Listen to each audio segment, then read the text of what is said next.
Pronto. Record on the computer. Fiz certo, né? Tô ficando doido, não. Não, tá gravando. Tá. Ok. Fala, Felipe. Olha lá, tem uns esquilos ali ao fundo. Bom dia, Giovanas. Tem uma Giovana, outra Giovana. São muitas Giovanas. Eu adoro que tenha muitas Giovanas. Queridos, vamos lá então, né? Essa semana, como vocês sabem, a ideia é não avançar muito adiante para fazer uma espécie de revisão.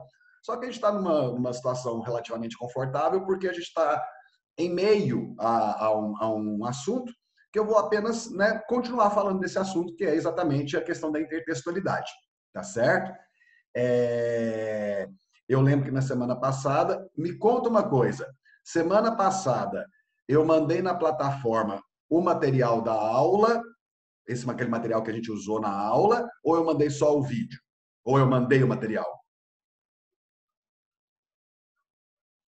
Quem se lembrar, me avisa, me fala. Acho que você mandou material junto, Raul. Mandei o material junto? Eu vou olhar aqui só para conferir. Mandou. Tá, mandou. Tanto que eu ia... Mandou. Tá, aquele é o primeiro material, né? Eu tinha começado a falar de intertextualidade quando eu falei para você, dando o exemplo, né, da Misa Nabim, né, que foi o exemplo que a gente trabalhou no ano passado com o Dom Casmurro, né, e que é um tipo de intertextualidade. Hoje eu vou dar uma aprofundada com vocês, porque a gente foi até, acho que a gente terminou em alusão ali, né, eu falei de alusão histórica. Aí eu quero depois mostrar para vocês o resto do material, a questão de quando é paródia e quando é paráfrase. E aí é importante você entender o seguinte, né? Se tem humor, gente, se há algum tipo de distorção, você está diante de uma paródia, tá certo? Tem hora que é difícil saber se é paródia ou paráfrase, porque às vezes a coisa tem um certo humor, mas na verdade não chega a ser paródia porque não é caricato, né? Ou então parece que utilizou a base do texto original, mas não o distorce, apenas coloca ele de uma outra forma, e aí você não vai ter exatamente uma paródia, você vai ter a paráfrase. Mas, para você não ter dúvida em relação a isso, vamos voltar lá no nosso materialzinho para que a gente possa ver isso direitinho, tá certo? Então, hey ho, let's go! O Roberto já deitou aqui atrás, tá de boa. Chance, share, intertextualidade, aula, chance. Então, vamos lá. Deixa eu ficar só eu aqui para não pegar muito espaço. Ó, eu já tinha falado da epígrafe, tinha falado da alusão, tinha mostrado para vocês, né? Aqui você tem, né, por exemplo, uma alusão. Por que isso aqui é uma alusão à Mona Lisa? Porque, apesar de não falar diretamente da obra Mona Lisa, mas você olha para isso e você vê a Mona Lisa, ou você vê, ou você remete, você alude à Mona Lisa. Então, isso aqui vai talvez um pouco além da alusão, hein? Isso aqui pode ir até, de repente, para uma paráfrase ou paródia, a gente vai ver depois, tá certo? Mas, de qualquer forma, Raul, então a alusão ela é mais ampla, né? A alusão é quando alguma coisa alude a algo, mesmo que não seja de forma direta, se compara a algo, mesmo que seja de forma indireta, eu estou fazendo uma alusão, sim. Aí, falei para vocês como que isso funciona na redação, né? Quando você usa a alusão histórica. Ou seja, você vai aludir a um momento histórico para compreender o contexto que você está discutindo, certo? A alusão histórica. Aí dei o exemplo lá para vocês, chance, certo? Lá do negócio do Renascimento, a questão da valorização do conhecimento, da arte, e como que isso hoje não acontece, né? Aí tá. A citação. A citação, eu acho que a gente chegou a ver isso aqui também, não chegou? Lá do Karl Marx. Afirma que tudo era sólido, se desmancha no ar. Alguém respondeu aqui no chat? No caso do Bombril, ele usa o elemento da arte para falar que o produto é uma obra-prima? Sim. Sim. Mas sem fazer referência direta à Mona Lisa, né? A referência, ela existe, só que ela não está citada explicitamente, né? Aí você fala assim, não, mas para mim está citado explicitamente. Então você já está achando que isso aí não vimos citação? Beleza, obrigado. Aí vai ser a questão, se isso vai ser uma paródia ou uma paráfrase, tá? Se a citação acontece de forma direta ou não, tá certo? Então a gente vai chegar lá já já. Mas é uma alusão, por quê? Porque usou um elemento artístico conhecido, que a gente olha e ele é reconhecível, certo? Sem, no entanto, falar que essa é a Mona Lisa transformada, né, pelo garoto propaganda da Bombril, tá certo? Tá? Mas existe a alusão, isso é fato. Agora, se isso chega a ser citação, paródia ou paráfrase, aí já é outra questão. Gente, aí é que você precisa entender. Por que que lá na Mona Lisa da Bombril não é citação? Porque a citação acontece de forma direta e explícita, certo? Quando você vai, por exemplo, citar dentro de uma redação, você precisa falar da autoria, você precisa falar a fonte, certo? Porque a citação é a alusão, só que de forma mais o quê? Explícita e direta, certo? Então, ó, citação é referência direta a uma ideia, obra ou autor, utilizando de forma explícita um excerto, uma frase ou a síntese de um elemento citado. No caso da citação de frases célebres, pode-se ter a transcrição literal, utilizando aspas, ou a utilização das mesmas palavras, mas no discurso indireto. Raul, quando eu uso as mesmas palavras, mas no discurso indireto, aí não vira paráfrase? Não. A paráfrase é uma leitura, uma releitura que você faz de um texto original, utilizando as suas palavras.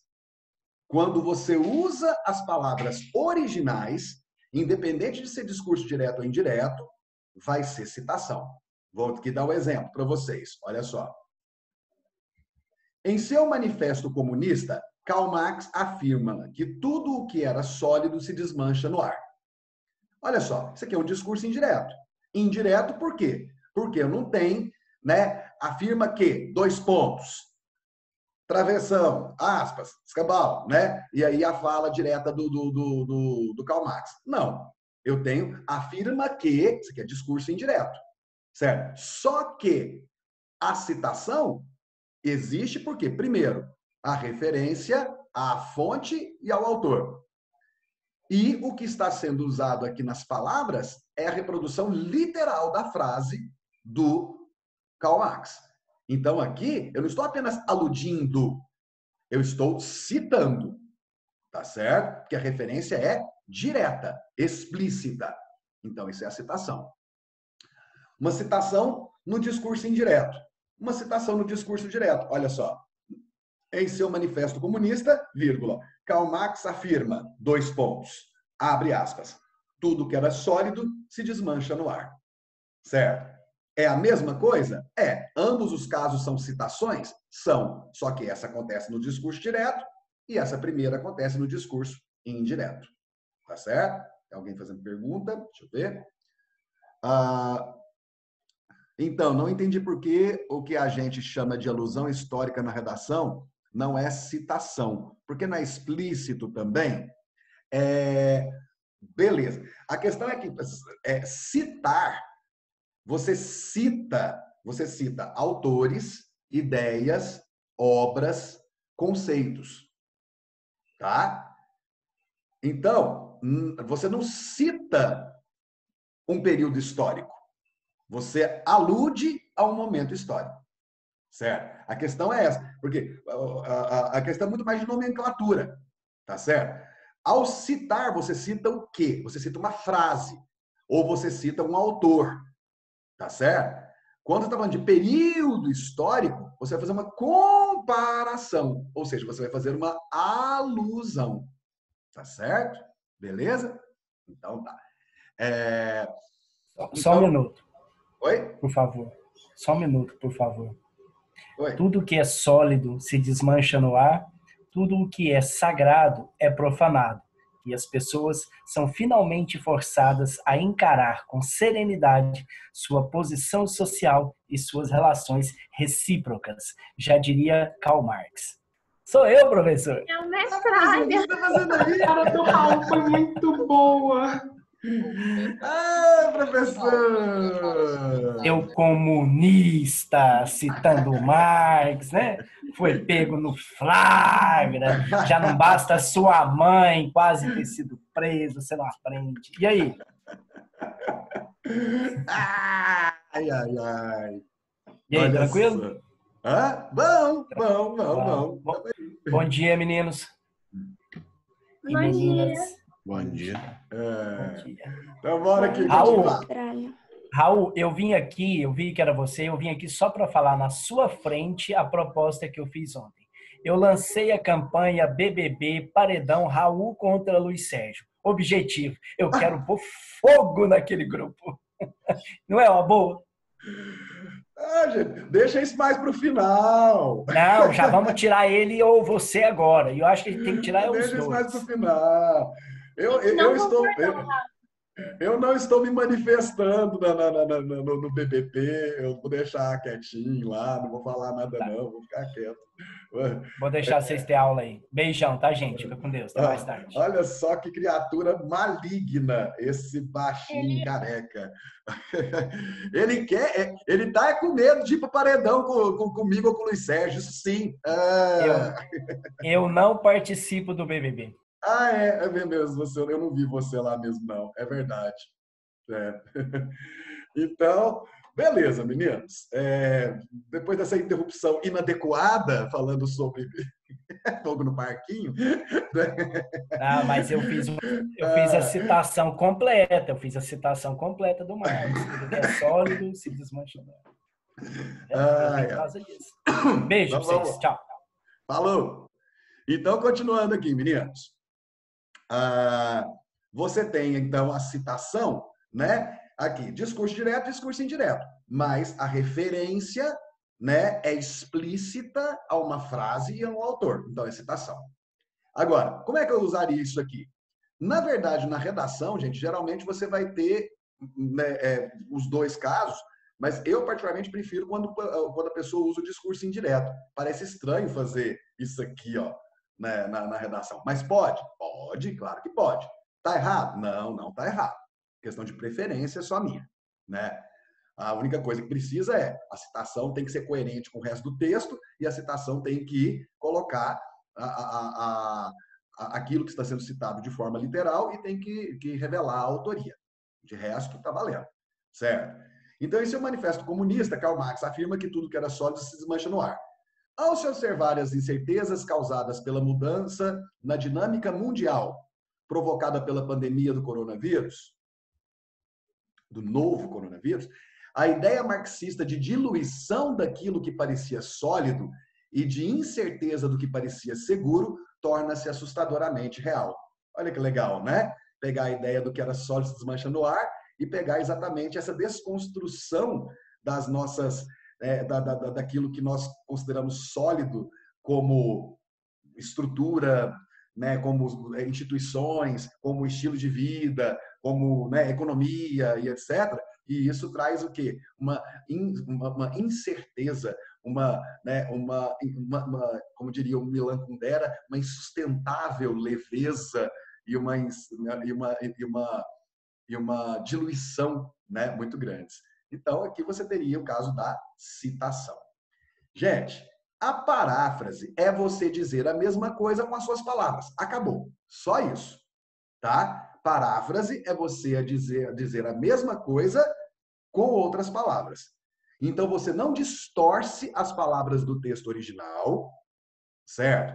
Você não muda o sentido do texto original, você apenas se apropria do texto usando as suas palavras. Só isso.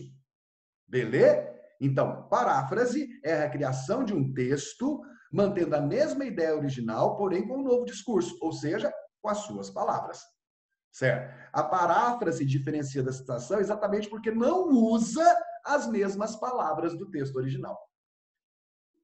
Faz sentido? Né? A citação usa as mesmas palavras. A paráfrase usa um novo discurso. Se você que estiver fazendo a paráfrase, você vai usar as suas palavras para dizer a mesma coisa que aquilo que está sendo parafraseado. Tá certo? Mas com suas palavras. Isso é parafrasear. Né? Ó, vamos pegar aqui, ó. Tomemos como exemplo um dos textos mais parodiados e parafraseados de nossa literatura, né? A Canção do Exílio. Né? Minha terra tem palmeiras, onde canta o sabiá, as aves que aqui gorjeiam, não gorjeiam como lá. Tá certo? Olha só.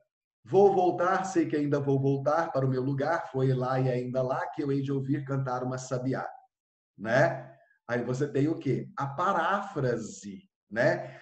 Tem gente que vai falar até, Raul, não é só uma alusão, é uma alusão, sim, mas chega a ser considerado paráfrase pelo seguinte, a ideia é a mesma. É a ideia de alguém que está longe de sua terra e que sente saudade dessa terra. Certo? E existe aí um elemento que torna essa ideia de paráfrase mais próxima, que é a ideia do sabiá, né? Porque aqui vai falar de canto sabiá. E aqui fala que eu hei de ouvir cantar uma sabiá. Então é mais do que uma mera alusão, certo? Eu estou me fiando naquele texto, eu leio isso e eu sei que ele está se baseando na Canção do Exílio, só que com outras palavras, mas para dizer a mesma coisa. A saudade de sua terra por parte de um eu lírico que está longe dessa terra. Tá? Então, isso é paráfrase. Tá bom? Claro que é uma paráfrase de Chico Buarque e Tom Jobim, né? Então, é uma paráfrase mega poética, que soma mil outras coisas, inclusive o contexto histórico da época, que isso aqui era aqueles que estavam fora do país porque estavam exilados por conta da ditadura. Né? Mas não deixa de ser uma paráfrase. Agora, a paródia, gente, distorce a ideia do texto original. De que maneira? Criticando o texto original ou aproveitando do texto original para fazer uma crítica a algo. Como é que é, Raul? A paródia distorce o texto original, criticando esse texto original ou aproveitando-se desse texto original para criticar algo. E geralmente você tem pelo menos 2 de 3 elementos na paródia. Crítica, sempre, né? Humor, sempre, né? Crítica quase sempre, humor sempre, e muitas vezes o tom caricatural, distorcido, tá certo? Seja por meio de palavras, seja por meio de imagens, tá certo? Então, a paródia é engraçadona, certo? A paródia é crítica. A paródia distorce o texto original. Então, vamos pensar. Distorção ou perversão de um texto refletido de forma crítica e irônica as ideias do autor, né? Do autor que está parodiando, né? Observe os primeiros versos do Canto de Regresso à Pátria de Oswald de Andrade. Então, nós temos, né? Minha terra tem palmeiras, onde canta o sabiá, as aves que aqui gorjeiam, não gorjeiam como lá. Olha o que o Oswald de Andrade faz. Minha terra tem palmares, onde gorjeia o mar. Os passarinhos daqui não cantam como os de lá. Gente, vamos pensar aqui em contexto. Oswald de Andrade, ele é modernista. Uma das grandes questões do modernismo é quebrar com a forma daquela poesia tradicional. No caso, a poesia tradicional romântica, né? E aqui, então, você tem as aves que aqui gorjeiam, não gorjeiam. Ele fala aqui, ó, os passarinhos daqui não cantam como os de lá. Olha só a simplificação da linguagem, até para dar um recado para esses, né, adoradores da forma e da linguagem erudita na poesia. Não, a linguagem agora é outra. Nós estamos mudando a forma de fazer poesia. Então, a linguagem é mais direta, não são necessários tantos floreios, tá certo? Então os passarinhos daqui não cantam como os de lá. Além disso, existe uma crítica a um contexto aqui, que é inclusive o contexto ao qual pertencia o Gonçalves Dias, lá da Canção do Exílio, né? Gonçalves Dias era um poeta romântico que viveu na época da escravidão no Brasil, certo? E que, no entanto, vai cantar as belezas e maravilhas da terra brasileira. Oswald de Andrade, no século XX, modernista, pós-fim da escravidão, vai fazer um comentário sobre isso, quando ele coloca Minha terra tem palmares. Certo? E aqui já existe uma referência ao quê? Aos quilombos. E por existir, né, uma referência aos quilombos, existe uma referência à escravidão. Tá certo?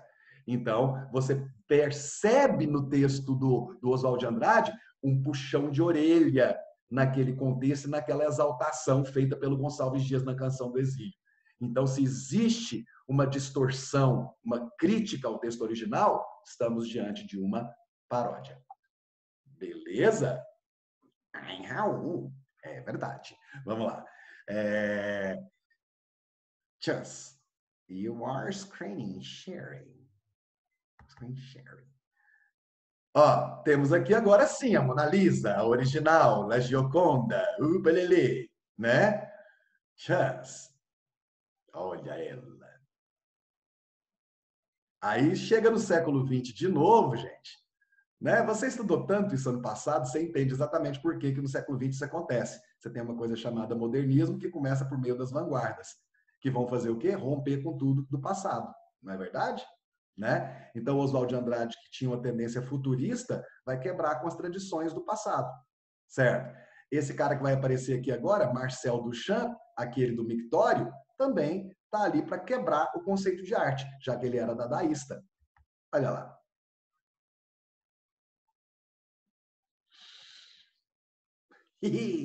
Né? Marcel Duchamp pega a Mona Lisa do jeitinho que ela é e taca-lhe um bigodinho e um cavanhaquezinho, né? E daqueles mais safados, parecendo esses trem de canetinha que vocês sabem quando tem esses panfletos, e aí vocês começam a fazer maquiagem na foto do professor que tá lá, tal, não sei o quê. É isso aqui que o Marcel Duchamp faz. Ou seja, ele demonstra uma irreverência, né, em relação à obra original, até porque isso faz parte do discurso dadaísta. De quê? De anti-arte. Certo? Então, é sim para criticar o modelo tradicional da arte. É sim para distorcer esse conceito usando a Mona Lisa. Então, aqui, o ataque é direto a esse conceito de arte. O ataque é direto à própria Mona Lisa e o que ela representa. Então, é paródia. Tá certo? Chance? Beleza. Raul, agora me fala o seguinte. Alguém me fala aí, quem assistiu um documentário chamado Lixo Extraordinário? Eu já. Já viu? Lixo Extraordinário? No documentário Lixo Extraordinário, gente, algumas pessoas falando aqui no chat que viram, né? Que é muito legal, muito bom, né? E você tem o Vic Muniz, que é o artista brasileiro que faz sucesso mundialmente, né, que volta para a periferia do Rio de Janeiro, onde ele nasceu e cresceu, certo? E pretende, então, fazer um trabalho social, um trabalho artístico social para o pessoal que são os catadores de lixo do Jardim Gramacho, que era o maior aterro sanitário do mundo à época, né? Hoje ele encerrou as atividades. E ele vai começar a fazer o quê? Reproduzir obras clássicas das artes, né, por meio de fotografias e depois super painéis que vão ser, né, produzidos por meio do material encontrado no aterro, né, no lixão. Então, o que ele está fazendo ali? Uma releitura. Ele não está criticando as obras que estão sendo, né, servindo de inspiração, certo? Mas ele está recriando com outras técnicas, com outra estrutura, ou seja, ele está fazendo uma paráfrase dessas obras. Tá certo? Ele não está parodiando, porque não existe ali uma intenção crítica, né? E nem existe uma ideia de humor. O Rafael mostrou o documentário no ano passado, certo? Aliás, excelente para trabalhar questões relacionadas à inclusão e exclusão, a questão do destino final do lixo, a questão do lixo transformado em arte, a questão, né, das questões envolvendo a cidadania, né, a arte como forma de integração cidadã. Tem muita coisa legal ali naquele documentário, tá certo? Então, entendeu, gente? Lá é paráfrase, aqui é paródia, porque aqui tem intenção crítica, tá certo? Chance. Elemento crítico de humor. Agora, e aqui, gente? Isso aqui é paródia ou paráfrase? O que vocês acham? Vocês têm o material? Bobagem, perguntando coisa que vocês já sabem.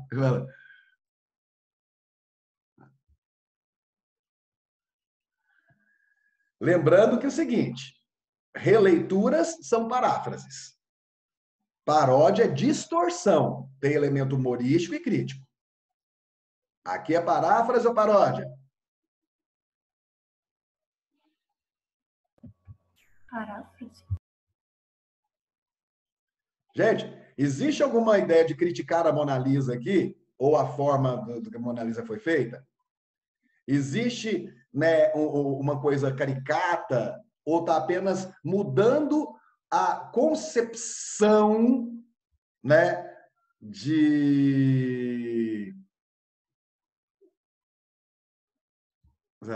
mudando a concepção de como a Mona Lisa pode ser feita. Lá você tem a pintura, aqui você tem, inclusive, o uso de uma certa metalinguagem. Você tem um fundo, que é uma tela, e aí como se tivesse uma pessoa diante dessa tela, certo? Posando e sendo emoldurada com a moldura da Mona Lisa, certo? Então, só que assim, você tem vários elementos, né? Você tem um fundo, você tem uma pessoa posando e você tem uma moldura. Então, na verdade, isso aqui está, né, fazendo uma releitura da ideia, da construção, da estruturação da Mona Lisa. Né? Está dizendo a mesma coisa, só que com outras palavras. Isso é paráfrase, aqui não tem discussão, né, de crítica à Mona Lisa, de crítica ou de humor, certo?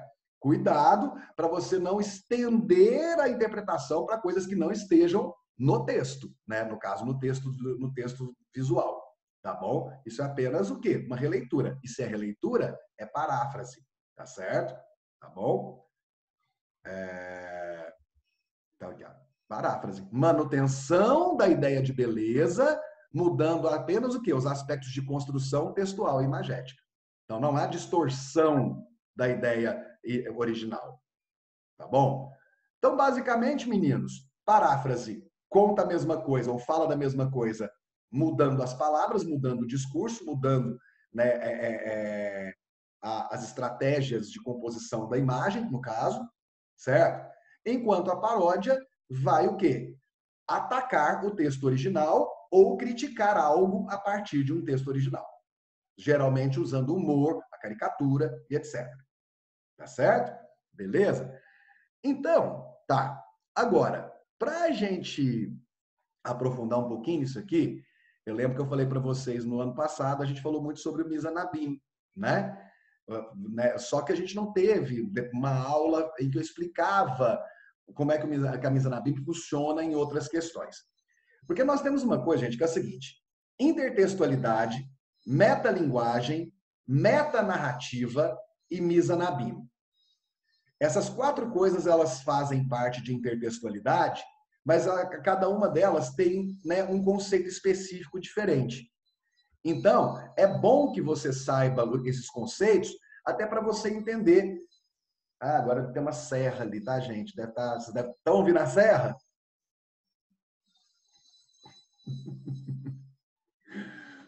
Mas a minha voz está parecendo mais que a serra, né? Espero. Vai lá. Que serra. Então, você tem a periquita, como é que chama aquilo? Tá de boa, beleza, ok. O Roberto não está muito de boa, não. O Roberto acabou de fazer um É.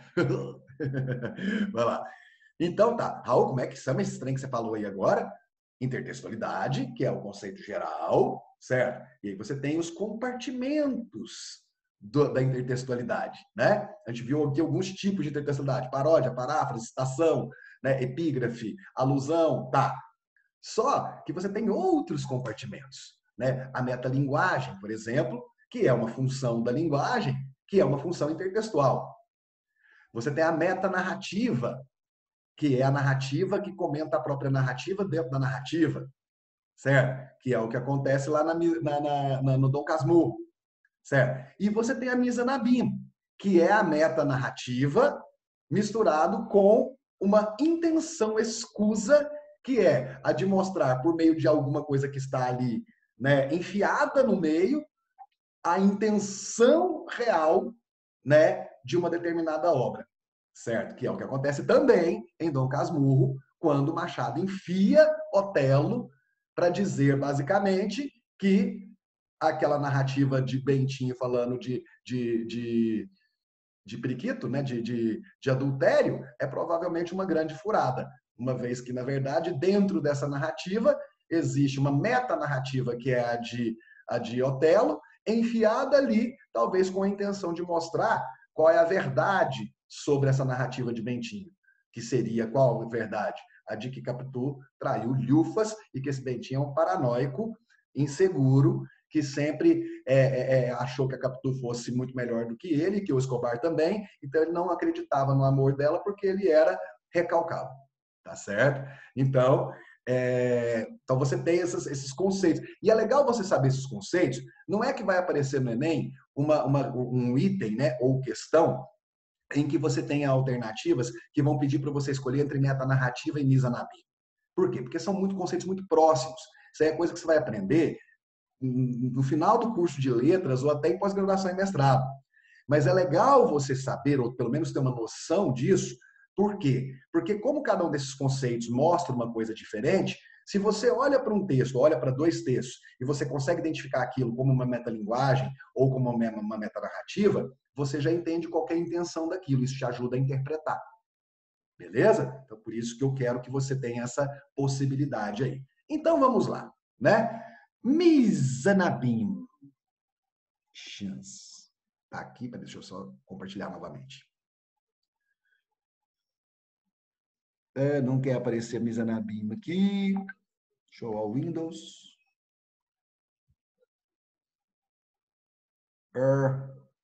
Eu vou ter que tirar algumas coisinhas daqui para poder caber, gente. Espera aí só um segundo. Só um segundinho. Tem muita coisa aberta.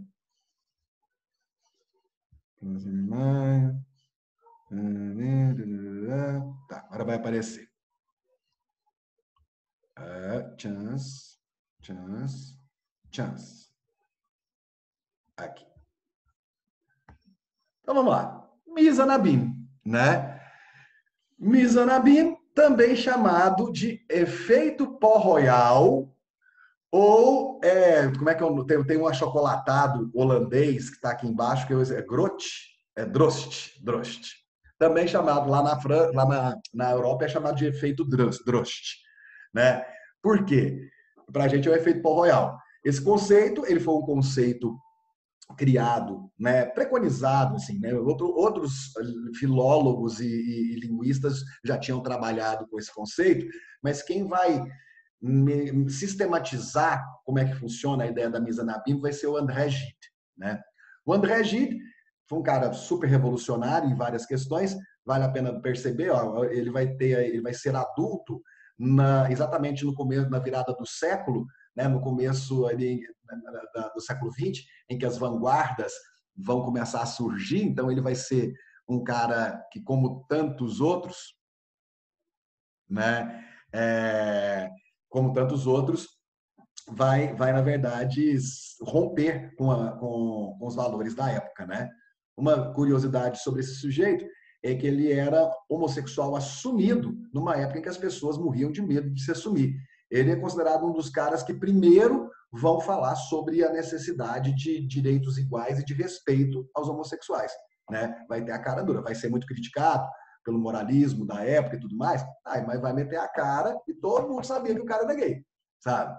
Na virada do século ali, aquele conservadorismo ainda de final do século XIX, o cara estava lá, certo? E no século XX ele vai intensificar esse processo de ativismo, digamos assim, tá certo? Então, o que é a Mizanabim? Perguntaram aí para mim se existe Mizanabim na arte. Sim, né? Essas intertextualidades, gente, elas existem em qualquer gênero textual, ou em qualquer tipo textual, ou em qualquer linguagem.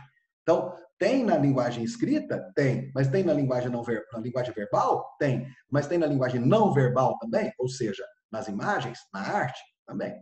Certo? Algumas das mais completas, né, mais profundas,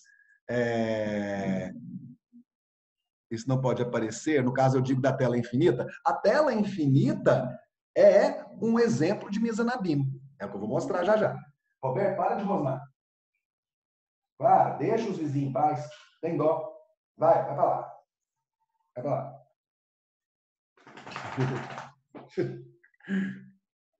Vai pra lá, vai. Então, né, por que é o efeito Port Royal, assim como o efeito Drost? É a narrativa dentro do abismo, né? Uma narrativa principal contém outras narrativas dentro de si. Ai, Raul, mas isso não é metanarrativa? É também. É também. Raul, a Mizanabim seria, então, uma especificação da metanarrativa? Sim. O que é metanarrativa? A narrativa que está dentro da narrativa. Qual que é a questão do Mizanabim, então, em relação à metanarrativa? A Mizanabim tem a intenção de jogar uma ideia no abismo, ou seja, no implícito, ou seja, no subentendido do texto principal. Certo? A Mizanabim quer passar uma mensagem. E essa mensagem, ela geralmente é a mensagem que vai elucidar as reais intenções do texto principal. Tá? Exemplo novamente, Dom Casmurro. Você tem a metanarrativa, porque, na verdade, não chega nem a ser uma metanarrativa, porque o Doente, ele menciona algumas partes ou algumas ideias de Otelo, mas não conta a história todinha de Otelo. Certo? Mas aí é que tá. É Mizanabim por quê? Porque ao fazer essas referências frequentes a Otelo, isso nos deixa inferir, né? Nos permite inferir que existe uma intenção do autor, Machado, em questionar a narrativa de adultério proposta pelo Bentinho. Tá certo? Então, a Mizanabim, gente, é aquela pulga que o autor coloca atrás da orelha da narrativa principal. E que geralmente contém a ideia, a intenção do autor. Tá certo? Então, vamos lá. Agora, nas artes, gente, o Felipe colocou ali o negócio da tela infinita. É exatamente isso. É quando você não tem fim, porque a narrativa, né, ou a linguagem é colocada no abismo, né? Que é o caso do Port Royal. Por isso o efeito Port Royal. O Port Royal tem a latinha, que apresenta uma latinha, infinitamente. Né? A latinha está Mizanabim. Está o quê? Colocada no abismo infinito, né? Da coisa. Tá certo? Da mesma coisa, ou então chamado efeito Drost, né? Porque olha só como é que é a caixinha do achocolatado Drost holandês, né? Chance, que chance, que chance, que chance. Infinitamente. Certo? Que também é chamado por alguns de efeito matrioshka. O que é matrioshka? Ixi, a aula acabou, gente. Né? Que é a periquita aqui, ó, né? As bonecas russas, né? Que você abre a boneca, tem outra boneca. Abre a outra boneca, tem outra boneca dentro. E por aí vai, vai, vai. Como se as camadas daquela narrativa não acabassem nunca. Ou seja, há mais dentro, há mais por trás, há mais jogado no abismo. Tá certo? Mizanabim. Me lembra uma coisa. Aqui, ó, Mizanabim. Me lembra uma coisa. Vocês já analisaram, o CRET deu aula para vocês? Fala no microfone, rapidão. Não. Não? Não. Tá. Alguém já analisou esse quadro aqui com vocês? Não me recordo. Não? Acho que não. E esse aqui, eu já analisei com vocês? Também não. Não? Alguém já analisou esse já. É? Eu não lembro, não. Alguém Tá. já analisou, só não lembro quando. Tá. Acho que foi no Beleza. primeiro ano. Talvez alguém já tenha mostrado, mas mas eu acho que essa análise que eu costumo fazer, talvez ninguém tenha feito. Então a gente vai, na semana que vem, começar com esses 2 quadros para finalizar a Mizanabim.